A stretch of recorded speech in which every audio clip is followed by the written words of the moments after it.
For the first time in more than 3 weeks of fighting in Gaza, hundreds of foreign nationals are now being allowed to leave the war-torn territory. Egypt has agreed to let them pass through the Rafah crossing. Dozens of ambulances are now lined up there, just waiting for that flood of injured people who are expected to stream through in the coming days. That includes at least 80 Palestinians who have been given clearance to enter Egypt. The number of Palestinians injured and killed continues to grow this morning. That's because of an Israeli airstrike yesterday and again today, both of those strikes targeting refugee camps. Yeah, that camp located in Jabalia is just 4.5 miles outside of Gaza City. It's the largest of 8 refugee camps in Gaza. At least 20 buildings there now flattened. Israel is admitting to targeting the camp because of the Hamas militants living in the area and in tunnels underground. Military officials say a top Hamas commander was killed in the strikes, but an untold number of Palestinian civilians have lost their lives as well. Now, I am not saying that there are no civilian casualties. What I am saying is that we struck an important military objective. He and many dozens of enemy combatants were in a tunnel complex underneath the ground. We struck that tunnel complex and that caused it to collapse. The strikes come as the Israeli ground invasion is pushing deeper into Gaza. The White House is defending Israel's right to defend itself following Hamas's cross-border attack last month, while encouraging Israel to minimize civilian casualties. Also this morning, Palestinians are reporting widespread phone and internet outages. This is the second time in the last few days they've had to endure a communications blackout. At this point, the cause still unknown, but international aid groups say it is definitely disrupting their ongoing and critical work. On the humanitarian front, the amount of relief being allowed into Gaza continues to just trickle in. Aid officials say 241 trucks of food and medicine have arrived since the conflict began. That includes 83 yesterday, but that is still well short of the 100 trucks per day that relief agencies say is needed, and also well short of the 400 to 500 trucks that were coming in every day before this conflict broke out. International correspondent Sarah Coates reports on this latest round of strikes and the escalating situation at the Gaza border. Well, unconfirmed reports are coming in of a second strike on Jabalia refugee camp in the northern part of the Gaza Strip, although this has not been clarified by Israeli sources or Palestinian sources at this stage, potentially due to the communications blackout being seen in the Gaza Strip, with 2 of the main telecommunication providers saying they have lost basically all phone services and internet since very early this morning. Now, this comes as the Rafah crossing has been opened. It opened a couple of hours ago to let the critically injured Palestinians in the Gaza Strip out, around 80 of those, and around 400 or 500 foreign nationals who've been queuing up at that Rafah crossing, which is the only way to get out of the Gaza Strip into Egypt. They've been waiting there now for almost a month. Now, it's understood this will be a first round of foreign nationals being able to go out, and there are very chaotic scenes, people pushing and demanding that they are allowed to exit. Now, on the other side of the crossing, long lines of ambulances are being seen to treat the wounded, with reports that field hospitals are also being set up on the Egyptian side of the border to potentially let more casualties through. International correspondent Sarah Coates reporting on the ground in Tel Aviv.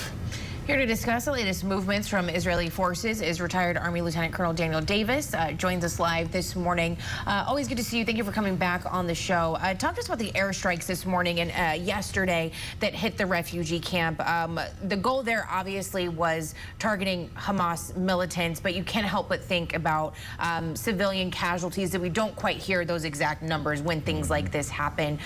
What do you say to the many voices that will no doubt point to this as another example of the IDF's attack on all of Gaza, even the innocent Palestinian people?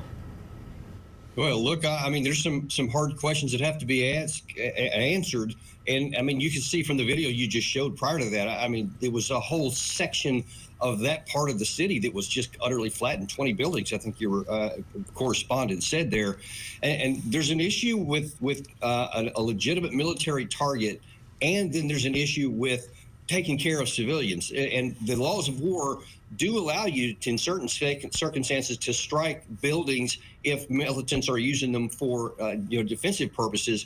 But there is also the issue of you can't just wantonly strike civilians in the process. Just because they're there, they don't get to be killed. And when you're talking, there's probably hundreds of people that were in there. And the problem for Israel is not just the rules of engagement issue, but it's also their support in the West. And it's already starting to erode. And this is something that the IDF leadership is going to have to come to grapple with, because if these kinds of images keep getting out there and you get more and more protests in the West, and it undermines the support for the IDF. And look, they haven't even gone into the major parts of Gaza City yet. Much more is probably still to come. And if Israel loses its support in the West, it could have a really negative impact on their ability to even continue the war.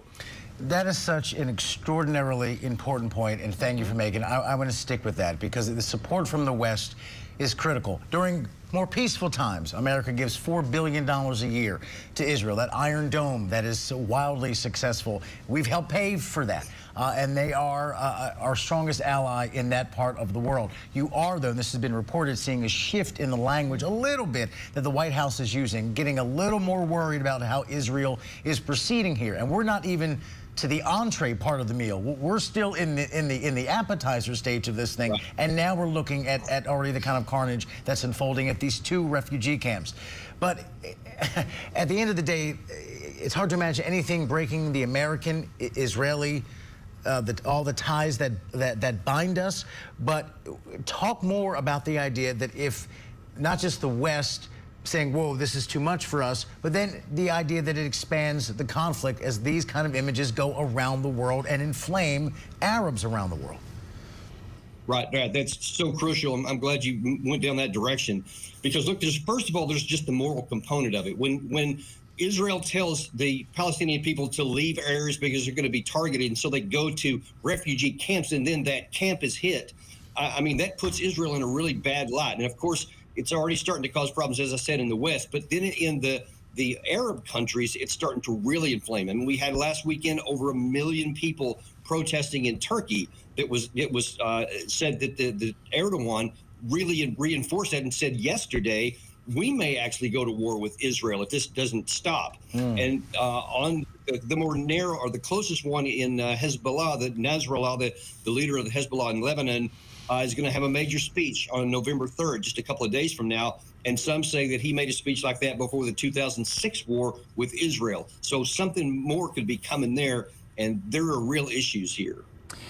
We spoke with someone earlier this morning who worked for the IDF International Legal Department for 20 years, and she painted the picture of, okay, what exactly would you guys do? And, you know, if we don't do this, if we don't have this ground invasion, if we don't do what they believe they're supposed to do, then you have Hezbollah, you have Iran, you have all of these other actors that you were just talking about that say, okay, there is weakness there.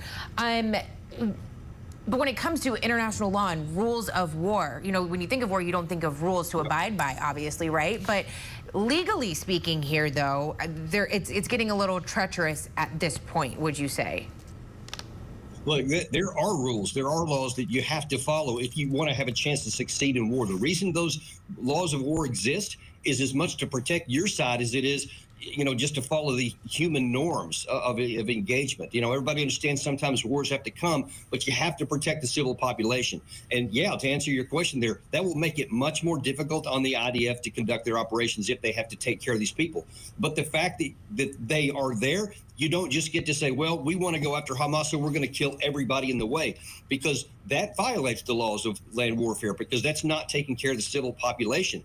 Because if we don't do it here, if we don't require or at least insist that Israel do more, follow the laws of land warfare, how are we going to tell anyone else in the world, Russia, when they're attacking civilians in Ukraine? On what moral grounds can we claim someone else has to follow it when our allies won't? That's one of the secondary problems this is causing the United States. Even if we back Israel unconditionally and they violate these laws, then that casts negative light on us and puts us at potential risk. But most importantly, it harms the civilians who have no play in this, and there's nowhere they can go. And if we're not going to help take care of them, who will? And correct me if I'm wrong, Rob, but when Russia shut off electricity to Ukraine, there was immense outrage about that. Exactly. So we're talking about lack of food, water, electricity. People have pointed out a dichotomy between what we're willing to accept in the Ukraine situation, Israel, and how they're divergent, and some people are seeing a little bit of hypocrisy there. I don't want to let you go without addressing what was arguably the top headline in our country yesterday, and that was Christopher Wray being very blunt during a congressional hearing, saying, listen, what's going on in Israel right now could very much turn into attacks here at home. As always, the #1 concern being lone wolf attacks, people that are watching the news, seeing what's happening, and then deciding to act out here, primarily because, of course, we are such strong allies of Israel's, and they're watching what is unfolding in this conflict. Talk a little bit about the threat in our borders, regardless of what's happening overseas. Talk about that threat, because he had quite the warning yesterday. Yeah, I actually had a conversation yesterday with former U.S. Ambassador to Saudi Arabia, Chaz Freeman, who has a significant concern in that regard, because he's saying, yeah, there's a humanitarian issue and the laws of war about how Israel's killing lots of civilians, but this has a bigger impact because we give endorsement to that, or at least support it, or don't say anything about it, then that's going to cause other people who have a hatred of the Jews everywhere around the world to say, well, we can't go after the U.S., but we can go after this soft target here. Within our own borders, you have, obviously, there's a lot of anti-Semitism that it had already existed. This is exacerbating it. But then you also have anti-Muslim, anti-Israeli, anti-Palestinian, because there's different groups in different places. And you see that all of those are being attacked because of all the chaos that's going on in Israel. And this is something that's going to be a problem that we're going to have to face for probably as long as this war is going on. And we all know it doesn't take much for someone to become radicalized, particularly in a country with a mental health epidemic that we've seen, and in a country that had that awful synagogue attack just a few years ago in the Pittsburgh area. And now here we are. Retired Army Lieutenant Colonel Daniel Davis, thank you for one of the most clarifying and perspective-rich interviews we've done on this show about this conflict. I sincerely thank you. Thank you. Thanks for having me.